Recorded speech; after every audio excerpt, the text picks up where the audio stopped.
Well, this leads me to that question. Now, when you're planning out the season, and you've got this spine that you mentioned, and you've got, like, say, Frank Ranzulli and whoever else you're bouncing ideas off of, don't you sit in a kind of a story right. conference? So, yeah, we were talking about that. So I have this very vague 13-episode so-called arc. Right. And then we start to plot out stories which would just be interesting. In another, what I wanted to do was make a little movie every week, even though these things are connected by their 13 little movies.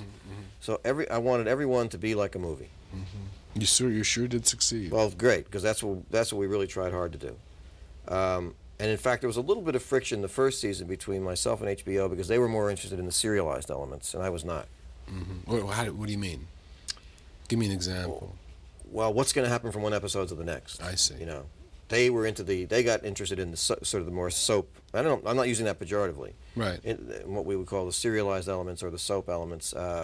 Are they going to kill Tony or not? Or who planned it? Or Right. what's the result of what happened in episode 2? I was more interested in discrete little movies.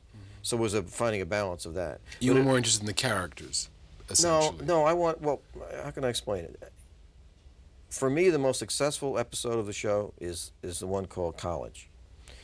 The one where he takes his daughter. Yes. Okay. And recognizes Right. a squealer. To me, that's a film noir in and of itself.